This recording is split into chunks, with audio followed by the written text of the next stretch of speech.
Tonight on PS News, rattlesnakes, CIA officer on trial, shortage of antibiotics, local reports, and more. Stay tuned.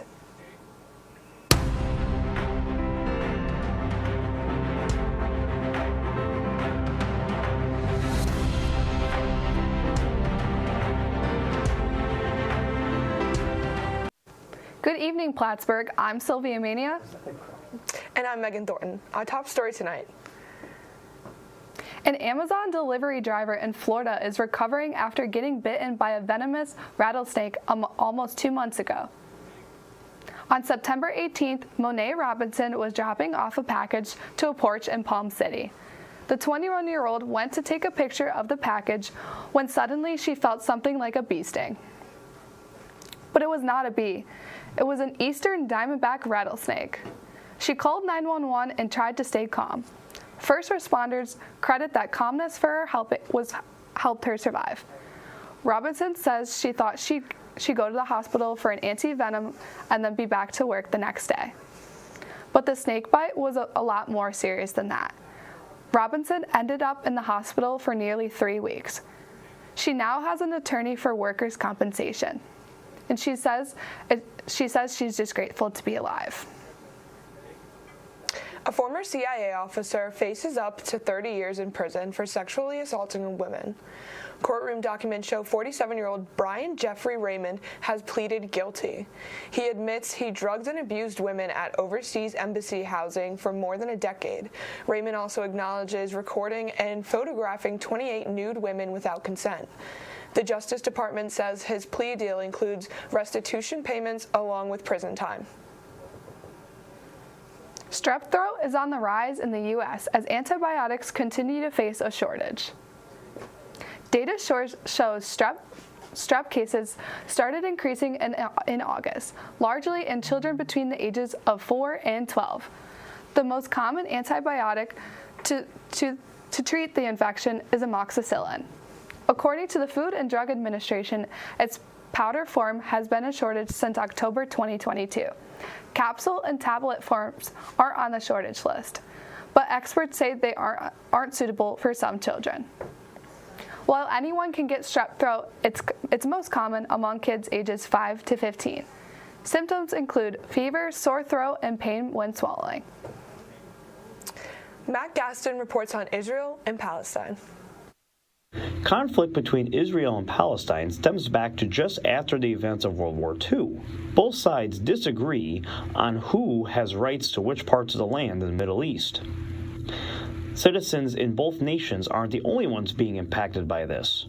Dr. Rao, who resides here in the North Country, is a media ethics professor here at SUNY Plattsburgh. She has family in Israel and understands the United States' influence on that country. Last 50 years has contributed both financially, economically, and militarily to the sustenance of Israel. So in that sense, that support has continued till this date. Due to the relationship between the United States and Israel, Dr. Rao says it will be difficult for the United States to not aid Israel during the war. And I'm not sure the United States can be neutral, especially in this particular war, given its history, right? Given the history of the region, given our presence in the region. So I think that's going to be very difficult. Sending in any troops, however, is not a good idea, according to Dr. Rao. I don't think there's an appetite in any aspect, in any political party in the United States to send in actual troops into this war.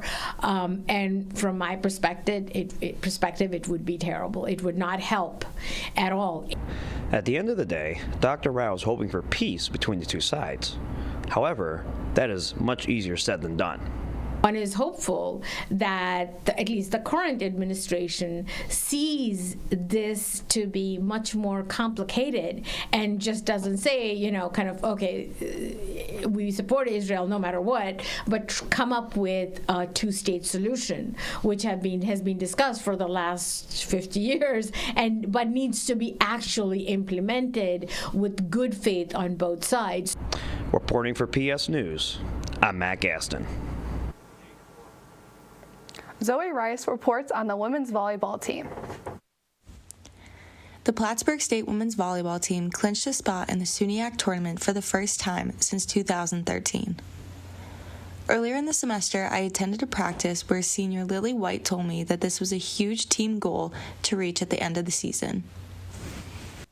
Overall, I feel like our season went pretty well. I feel like we got a nice outcome. We're going into playoffs, which we haven't been to in 10 years, which is really cool, especially being seniors. We've talked about this since we came in as freshmen. But also going off of that note, I feel like we could have done better in our SUNY play. I kind of had higher expectations for us. And so it's not that we didn't achieve them, because we did do a lot of good things, but I feel like we could have done more. I think it was very much up and down this season. We had very high highs and very low lows. There were definitely games I feel like we should have won more easily, or just won in a whole collectively as a team. But I think we held our own for the most part for most of our games. In order to make it into the playoffs, the Cardinals needed a win this past Saturday. It was their 3-2 win over Fredonia that sent them into the playoffs, standing in 6th place. I think Saturday was I know we have 2 games this weekend, but I think Saturday was a good ending point for us. I think everyone kind of realized how crazy, how competitive the league truly is, and how Tuesday we have to go in just our best game that we can have. Everyone has to be checked in, everyone has to be pushing each other on the court, and I just think the games this weekend might get us more comfortable. The Cardinals will finish off their regular season against Skidmore College and Union College this Friday and Saturday. They will face SUNY Geneseo on Tuesday, November 7th in the quarterfinals. In Plattsburgh at Memorial Hall, for PSTV, I'm Zoe Rice. Here's Jody Juliana Powell with safety info from UP. Patrick Rasco told me about the blue light phones and the Ambassador Safe Walk system on campus. Both of these are not widely used despite their available presence to students. The Safe Walk program began last year, and actually it's been very underutilized. The Safe Walk system is in place from 11 p.m. to 2 a.m. on Thursday, Friday, and Saturday. Students can fill out a form on the Plattsburgh website, and their requests will be answered quickly. Then a student ambassador pair will escort the students safely to where they need to go on campus. We also spoke about the blue light phones across campus that deter crime and allow students to contact university police with the push of a button. It's a feel-good measure as well as it is a functional measure for safety. There are 18 blue light phones all over campus so that students can be able to use one if necessary. It puts the button, it calls directly to dispatch. It's a direct line. You'll hear the dial tone, and it calls dispatch.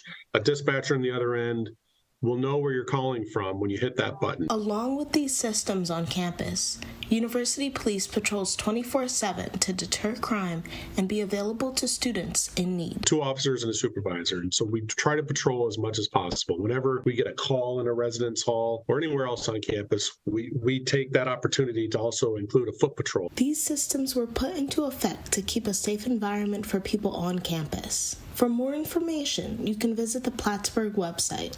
For PSTV News, I'm Jody Juliana Powell. You're good. Matt Patrici talks on book reading and author interview here in Plattsburgh.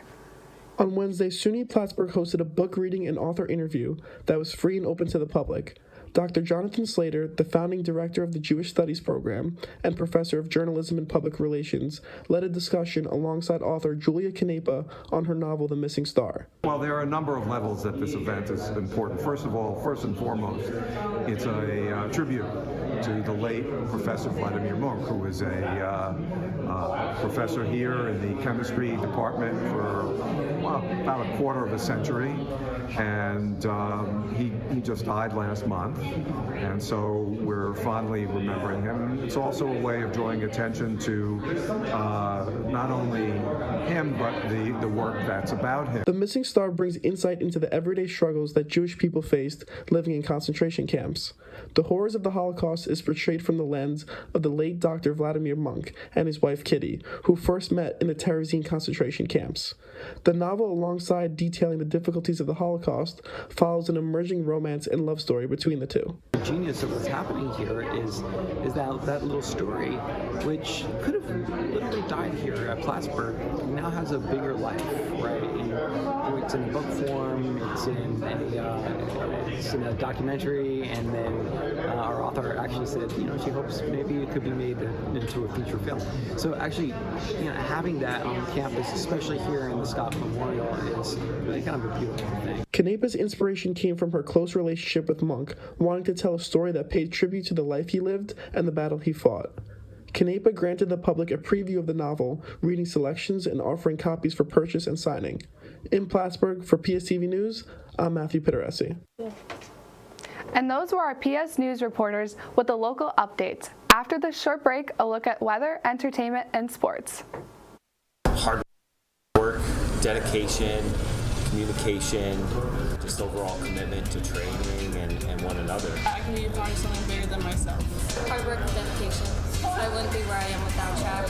Going in every day, working hard, looking to improve. There are going to be good and bad days, but making sure you can overcome that. Being there for your teammates. Finding your limit and then wanting to do better than that. Dedication. Needs family. Fun. Dedication. You didn't expect to see me here. Hi, I'm your meteorologist, Jonah Baker-Flora, and here's today's weather. So we got here on Owl's Head, it's going to be 40 degrees. We got Vermontville at 40. We got Dannemora is out of the 40 club, only at 39. We got 42 on Unstable Forks. And we got here for Plattsburgh, it's going to be 41. And we travel to Vermont over here as St. Albans City is going to be 41 degrees. And Williamston is going to be at 43. Now let's look at your 5-day forecasts.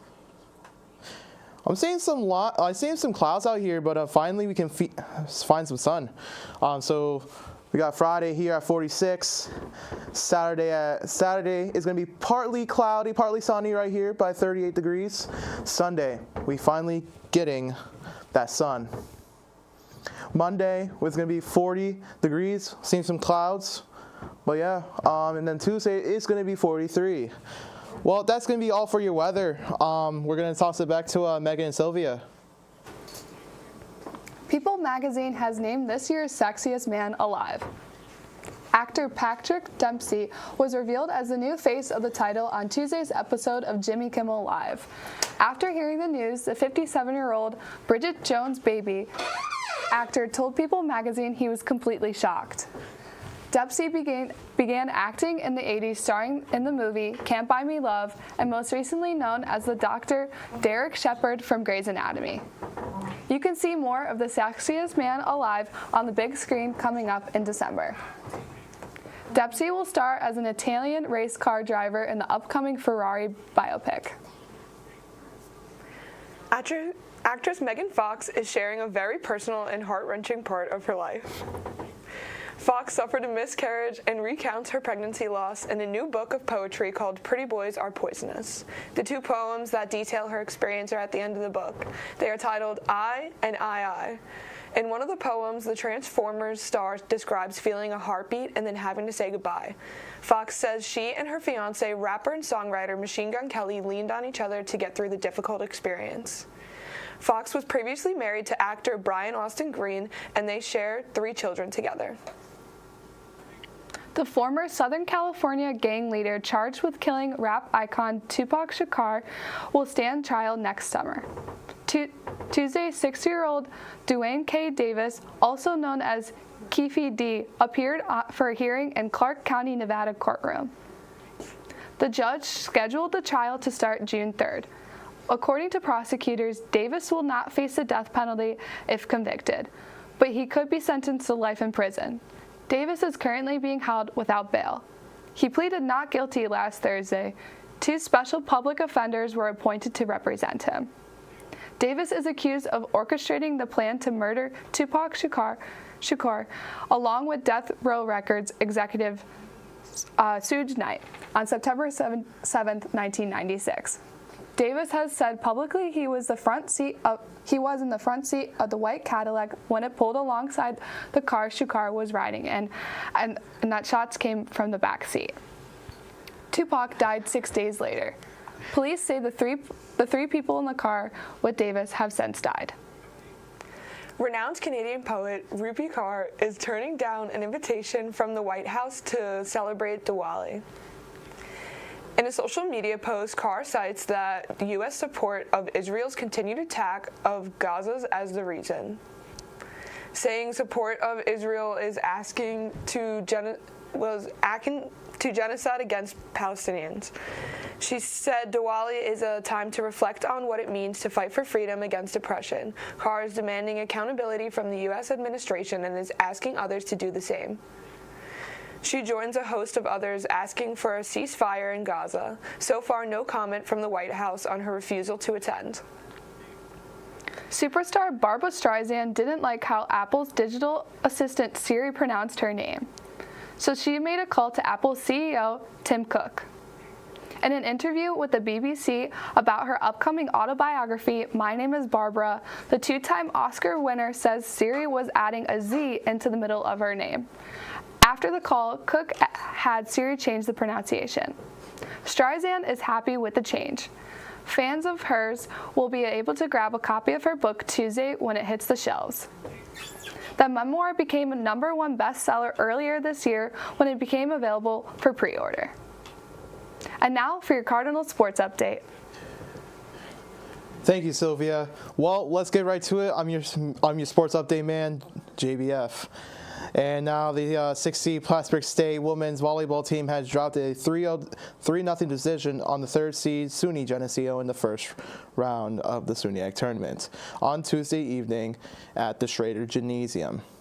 It was senior Peyton Zofi who finished the season with 5.57 digs per set and her career with 4.61 digs per set, improving upon the formal single season mark of 4.99 set by Ashley Walters in 2003 and the career mark of 4.38 sets by Brianne Yusui from 2016 and 2017. She tallied 1,087 career digs and ranked 9th all-time in the program's record book, as senior setter Emma Rivers wrapped up her career with 1,071 assists to rank with 9th in the all-time program in history. Plattsburgh State ends the season at 12-13 overall and qualified for the SUNY tournament for the first time since 2013. Congrats on a great season. For the second straight year, junior defender Brian Coughlin and junior midfielder John Hayes have been named to the 2023 All-SUNY teams. Coughlin earned second team honors, while Hayes was named the third team. For Coughlin, it was the second time earning honors, while Hayes earns his way to an All-SUNY 13 for the third time. Coughlin this season was exceptional on the defensive end, while still being a huge piece of the Cardinals' offense. He finished in the top 20 in the conference in points, tallying 6 goals and 1 assist, playing in all 16 of Plattsburgh games, while also registered 3 game-winning goals against Clarkson, Potsdam, and Fredonia. On the year, he was excellent on penalty kicks, going 3-3 of the season. In the season, John Hayes has become the focal point of an offense, scored 24 goals on the year and led the team in goals and points, and was tied for the team's lead in assists during the 2023 campaign. On the conference statistical leaderboards, he finished the top 10 in the conference for goals and was 11th in league points. Congratulations on the awards. That's all I have for your Cardinal Sports tonight. We're going to be back to the desk with Megan and Sylvia. That's unfortunately all we have for you tonight. Make sure to follow us on all social media to stay up to date. Thanks for joining us. Good night, Plattsburgh.